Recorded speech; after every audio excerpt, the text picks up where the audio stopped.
Hello everyone, स्वागत है आप सभी का आज के सेशन में। आज मैं आपसे डिस्कस करने वाली हूँ इंग्लिश टीचिंग मेथड में डॉक्टर वेस्ट न्यू की मेथड। डॉक्टर वेस्ट न्यू की मेथड जिसका दूसरा नाम क्या है? Reading method. जिसका दूसरा नाम क्या है? Reading method. Who are doctor West? Doctor West कौन थे? Who are doctor West? Doctor West जो बंगाल में शिक्षा निदेशक हुआ करते थे, उन्होंने अंग्रेजी भाषा के अध्ययन और अध्यापन पर फोकस किया है। मेन फोकस क्या था? उन्होंने कहा है कि स्टूडेंट में रीडिंग हैबिट को डेवलप करना चाहिए। रीडिंग करने पर उन्होंने जोर दिया। अगर बच्चे को इंग्लिश पढ़ाना है तो रीडिंग हैबिट डेवलप होनी चाहिए।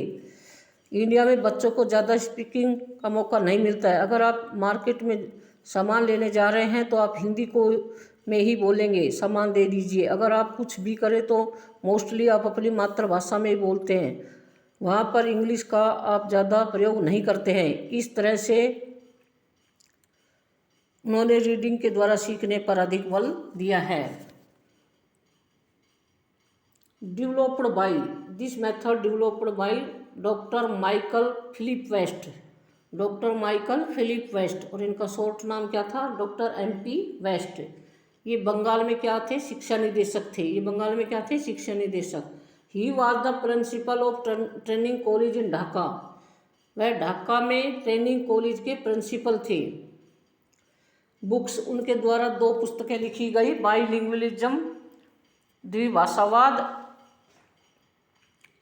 और दूसरी learning to speak a foreign language. Learning to speak a foreign language. Doctor West new की मेथड और रीडिंग मेथड का दूसरा नाम क्या था? रीडिंग मेथड या टेक्स्ट बुक मेथड। इसे रीडिंग मेथड या टेक्स्ट बुक मेथड भी कहते हैं। 2 types of reading. Doctor West ने 2 टाइप्स ऑफ रीडिंग पर महत्व दिया है, ओरल रीडिंग और साइलेंट रीडिंग। वे ओरल रीडिंग को अधिक महत्वपूर्ण मानते हैं साइलेंट रीडिंग से। साइलेंट रीडिंग से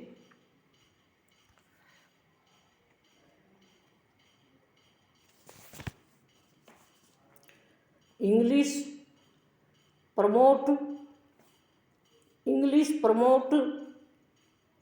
माने बढ़ावा देना या एम्फेसिस देना। इंटरनेशनल रिलेशनशिप अंतर्राष्ट्रीय संबंधों को बढ़ावा देती है। एंड ब्रदरहुड और अंतर्राष्ट्रीय भाईचारा को भी बढ़ाती है या मजबूत करती है। Large our vision. हम एक जगह पर हैं, हम दूसरी जगह पे हैं। हमारे द्वारा इंग्लिश बोली जा रही है, वहाँ की संस्कृति को, वहाँ के सभ्यता को समझ रहे हैं, वहाँ के लिटरेचर को पढ़ पा रहे हैं। इन सभी चीज़ों के लिए हमें इंग्लिश की जानकारी होनी चाहिए, इंग्लिश को पढ़ाना आना चाहिए। Reading is a shortest road to learning. Reading is a shortest way to learning. English के लिए वे लर्निंग को शॉर्टेस्ट रोड बताया है। इंग्लिश के लिए लर्निंग को उन्होंने शॉर्टेस्ट रोड बताया है। अगर आपको रीडिंग आ रही है तो धीरे धीरे आपको स्पीकिंग भी कर सकते हैं और राइटिंग भी कर सकते हैं। सेल्फ एजुकेशन, खुद से पढ़कर अपना एजुकेशन कर सकते हैं। खुद से पढ़कर अपना एजुकेशन कर सकते हैं। इट इम्बाइब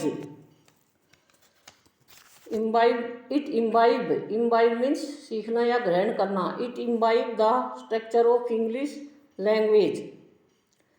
आप पढ़ रहे हैं, पढ़ने की आदत हो गई है, पढ़ते पढ़ते आपको ये जानकारी हो जाएगी, आभास हो जाएगा कि कहाँ पर इंग्लिश का स्ट्रक्चर सही है और ग्रामेटिकल स्ट्रक्चर सही है और कहाँ पर गलत है।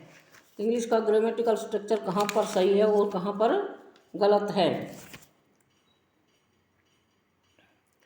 Key points of doctor West new method. Key points of doctor West new की method. Against, doctor West new की मेथड डायरेक्ट मेथड के अगेंस्ट था या रिवोल्ट था। Favour, doctor West use of mother tongue, वे मदर टंग को अधिक महत्व देते हैं। एम्फेसिस, उन्होंने फोकस किया है। Developing reading skill promote silent reading not oral reading.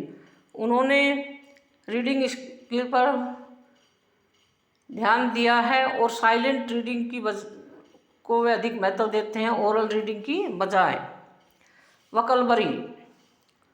वकलबरी कौन सी यूज करते हुए? शब्दावली स्पीकिंग वकलबरी एंड रीडिंग वकलबरी। तो वो स्पीकिंग वकलबरी और रीडिंग वकलबरी। स्पीकिंग वकलबरी क्या होती है? जो वकलबरी हम अपने डेली यूज करते हैं, जो वकलबरी हम अपने डेली लाइफ में यूज करते हैं, वो स्पीकिंग वकलबरी होती है। और रीडिंग वकलबरी जो हम किताबों से सीखते हैं वो होती है reading vocabulary. This method lays stress on developing reading ability. यह मेथड रीडिंग एबिलिटी को फोकस करता है। It based on utilitarian view of English. यह इंग्लिश के यूटिलिटेरियन माने उपयोगिता व्यू को बढ़ाता है। This method lays stress on 3 important elements. इस मेथड के 3 महत्वपूर्ण एलिमेंट्स हैं।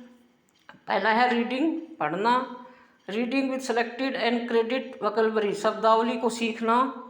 And well judged use of language, और लैंग्वेज का सही तरीके से प्रयोग करना।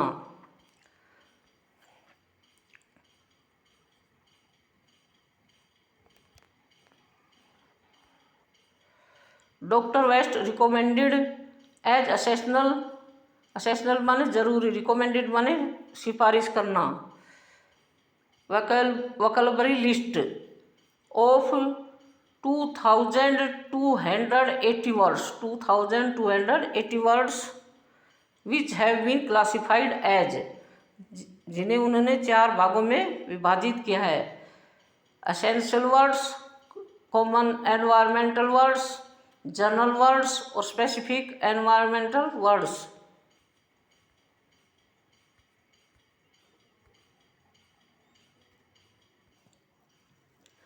Number 1 essential words. Essential words क्या होते हैं?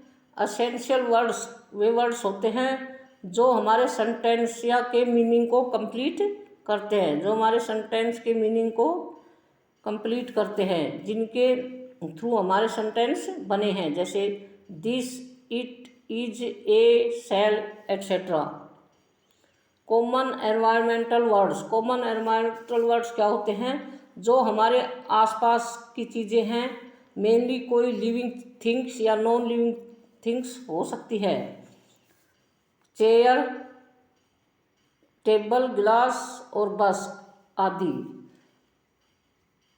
जो हमें आसपास चीज़ें दिखती हैं, जो हमारे एनवायरमेंटल वर्ड्स में आ जाती है, वो क्या होती है? कॉमन एनवायरमेंटल वर्ड्स होते हैं। General words. जनरल वर्ड्स क्या होते हैं?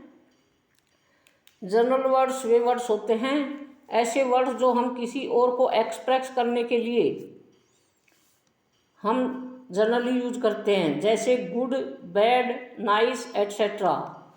जो हम किसी चीज़ को के मीनिंग या क्वालिटी बताती है, जो हमें किसी चीज़ का मीनिंग या क्वालिटी बताती है, वो चीज़ किस तरह से हमें इम्प्रेस कर रही है या फिर हमें पसंद है या नहीं है। Specific environmental words. Specific environmental words वे वर्ड्स होते हैं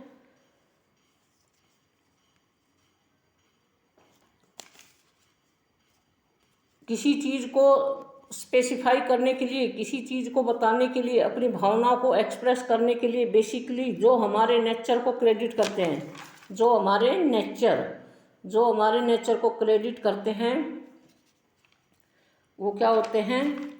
स्पेसिफिक एनवायरमेंटल वर्ड्स होते हैं, जैसे tree, garden, river, mountain etcetera. तो इस प्रकार डॉक्टर वेस्ट ने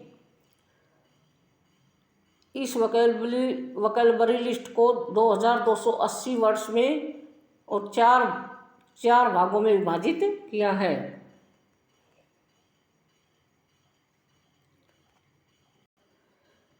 करेक्टिसिटी, इसकी विशेषताएं क्या क्या हैं? करेक्टिसिटी की इसकी विशेषताएं क्या क्या हैं? इसकी विशेषताएं हैं, English should be studied for its utility. Utility माने उपयोगिता, यूटिलिटी मीन्स उपयोगिता।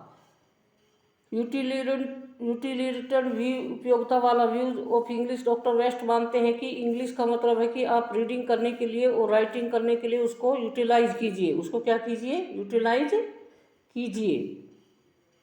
उनका मानना है कि फॉरेन जो स्टूडेंट्स होते हैं वो वहाँ जहाँ नेगेटिव लैंग्वेज नहीं है वो इंग्लिश पढ़ ले और लिख ले, यही काफ़ी है, यही एनफ है, काफ़ी है।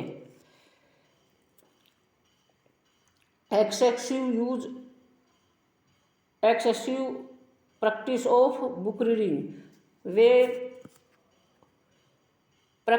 बुक की प्रैक्टिस पे अधिक महत्व देते हैं, बुक को पढ़ने पर अधिक महत्व देते हैं। Emphasis on developing reading ability, वे रीडिंग एबिलिटी को अधिक फोकस करते हैं। Readers and rapid readers, doctor waste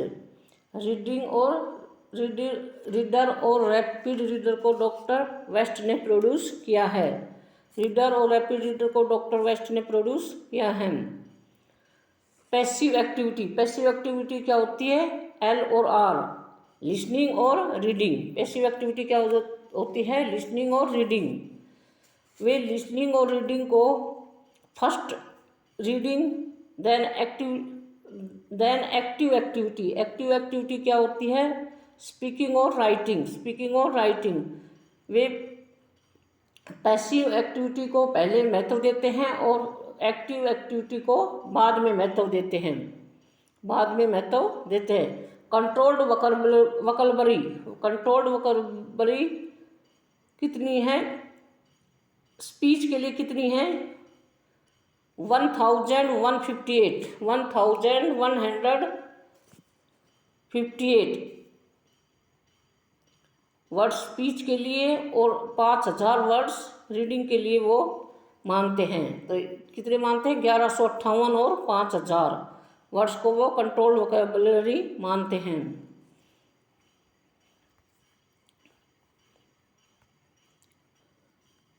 दोस्तों, हमारे चैनल को लाइक शेयर और सब्सक्राइब करें। जय हिंद, जय भारत।